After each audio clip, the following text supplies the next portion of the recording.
सजाया गया। ये भी एक बहुत बड़ी मेहनत, बहुत बड़ा काम है। आप नहीं समझ रहे, हम नहीं समझ रहे थे। ये बहरहाल नेट पर मोबाइल के जरिए से इन्होंने जो पढ़ा, उन बच्चों ने हर शेर और हर लफ्ज के माने समझकर अपना रुख ऐसा ही इख्तियार कर लिया। कभी हाथ उठाए हैं, कभी हाथ झुकाए हैं, कभी हाथ दराज किए हैं, कभी हाथ इकट्ठे किए हैं, कभी कदम आगे बढ़ाए हैं, कदम कभी पैर पीछे हटाए हैं, कभी झुके हैं, कभी सीधे हुए हैं। ये जो हरकतें बच्चों की आप देख रहे थे, ये सारी के सारी एक इन अल्फाज का एक नक्शा खींचा जा रहा था जो पढ़े जा रहे थे। तो बहरहाल माशाअल्लाह बच्चों ने बहुत कुछ बता दिया है। ये हमारे बुजुर्गों की कुर्बानियां इन्होंने बताई है, कैसे कैसे इस हिंदुस्तान को आजाद कराने के लिए कितने पापड़ पेले गए हैं।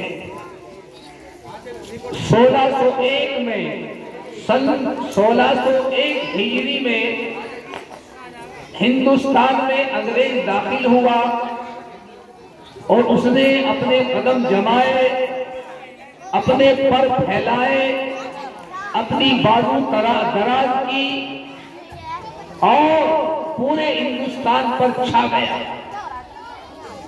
यहां तक के मजहब के पेशवाओं को, मुसलमानों को खासकर, लेकिन दूसरे हमारे हिंदू भाइयों के पेशवा, उन पेशवाओं पर हमला किया और मजहब के पेशवाओं को उन्होंने खत्म करना चाहा।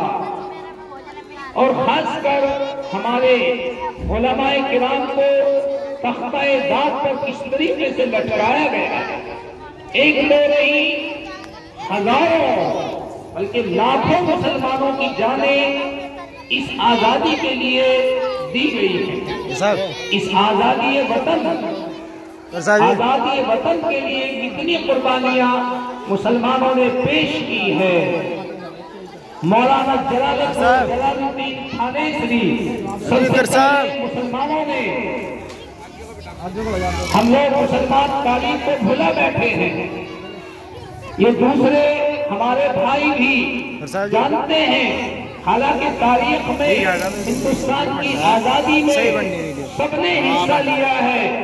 हम ये नहीं कहते किसी ने हिस्सा नहीं लिया, हिंदुओं ने हिस्सा लिया है, सब कुछ लिया है, लेकिन मुसलमानों ने जो किरदार अदा किया है वो सुनहरे अल्फाज से लिखने के काबिल है।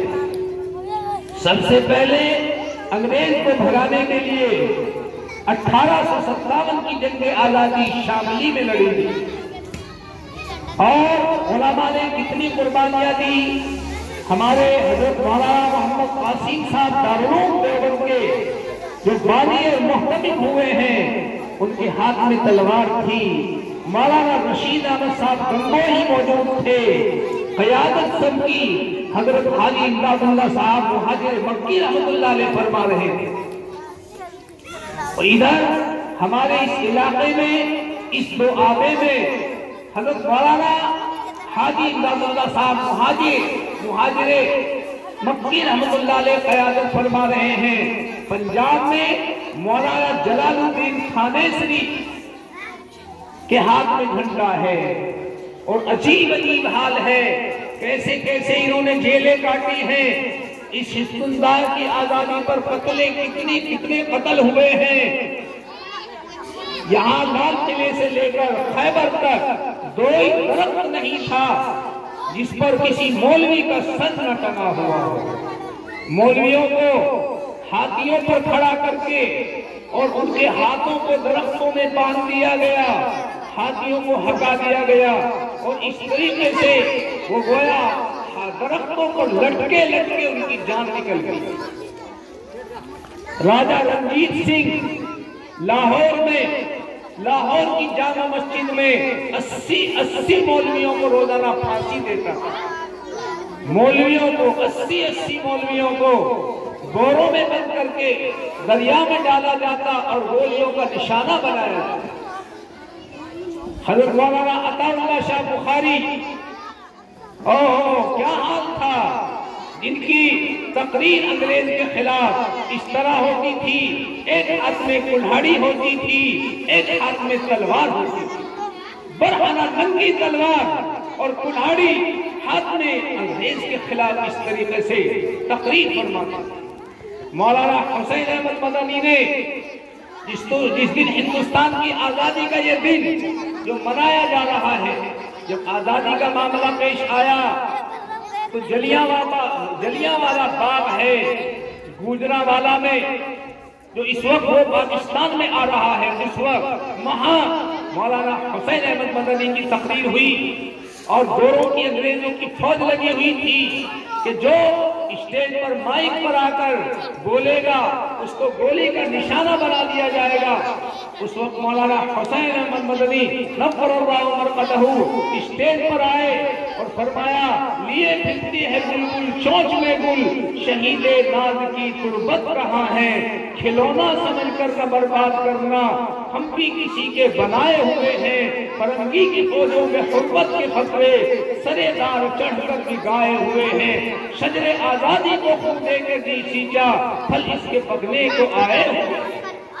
इसलिए अलल ऐलान ललकारा पुकारा है।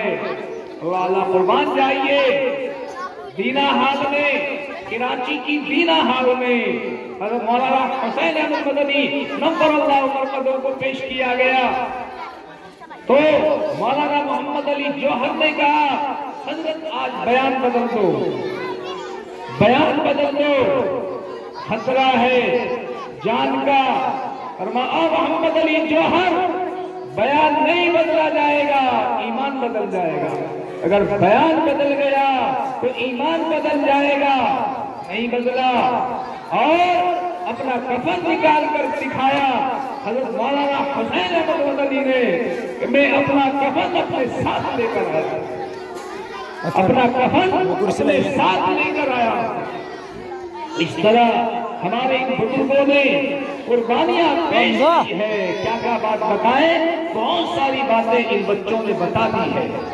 जिस वक्त ये अंग्रेज का दौर हो रहा था, हमारे उलमा ने एक मजलिस कायम की, जिस तरह अल जमीयत है, जमीयतुल उलमाए हिंद है, ऐसी मजलिस अहार के नाम से एक जमात कायम की गई और जगह जगह उसके दफ्तर कायम किए गए।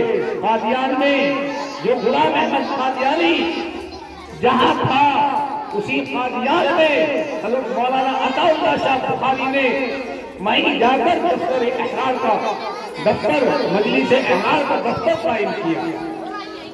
मजलिस अहरार का तराना, लंबी बात नहीं, वक्त ज्यादा हो गया है, लंबा जाए। मजलिस अहरार का तराना सुनो, क्या तराना का लंबा चौड़ा तराना है।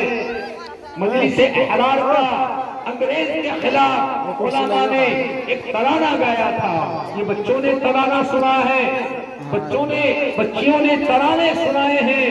एक तराना सुनो, चंद शेर सुनो, पूरा तराना तो मुझे याद नहीं है, लेकिन चंद अशआर उसके हैं उस तराने के। और क्या है, उठ मुजाहिदे वतन।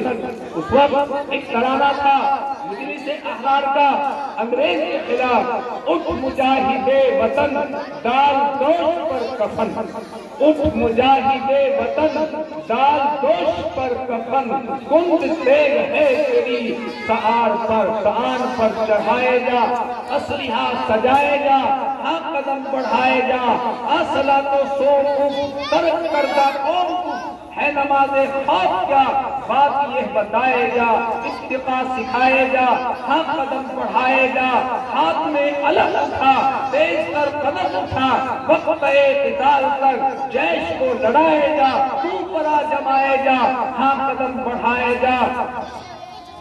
ओहो अश्क यूं ही बहाएगा, दिल की लगी बुझाएगा, आहें भी खींच खींच कर आतिशे गम बढ़ाएगा। असल तमाशा दोस्त को इश्क इश्मा साज को खेली हुई नए नए शामो सहर दिखाएगा। ये राहे इश्क है, यूं ही होती है ते सीने पे तीर खाएगा, आगे कदम बढ़ाएगा। भाइयों, इस तरह हमारे बुजुर्गों ने कुर्बानियां पेश की है और ये पेश करके हिंदुस्तान को इस तरीके से अंग्रेज से आजाद कराया। नीचे बैठ जा। ऐसी कुर्बानियां दी है। ये जिस वक्त अंग्रेज आया 1000 बरस से दिल्ली शहर के अंदर मौजूद थे, सबको तबाह कर दिया। कितने उलमा को तख्ता-ए-दार पर लटकाया है। बहरहाल ये वतन का मामला है। हमारे नबी ने हमें बताया है अपने वतन से मोहब्बत करना ईमान की अलामत है, ईमान की अलामत है।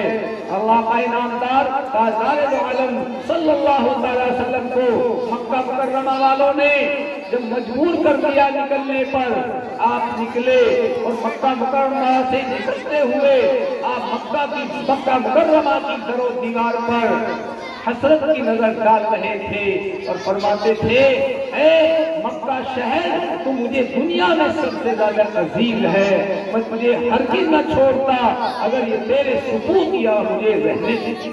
लेकिन क्या करे, तेरे सुकून मुझे रहने नहीं देते। आइयो, बहरहाल ये मजलिस का मामला है, ये इसका है बड़ा आजादी का, इसलिए हुब्बुल वतन मिनल ईमान, वतन की मोहब्बत में से है।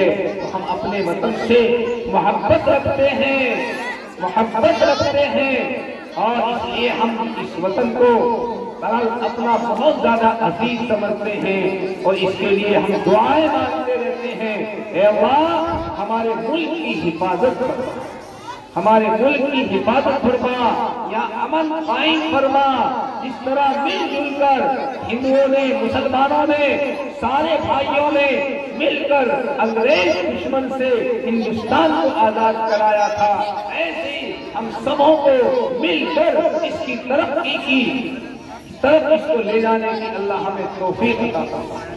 जी, वक्त काफी हो गया है, बस अब दुआ कर ली जाए अपने वतन के लिए भी और सारे बहरहाल इसके लिए अपनी जरूरत के लिए भी इंशाअल्लाह सबके लिए दुआ की जाएगी। कई आलिम इस वक्त बड़े वैसे तो लोग मरते रहते हैं, कितने मरे हैं, किसी की मौत का असर खुद अपने तक होता है।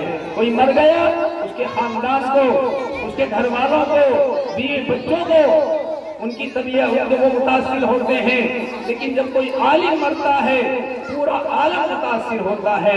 कई बड़े आलिमों का, मौलाना मुफ्ती अब्दुल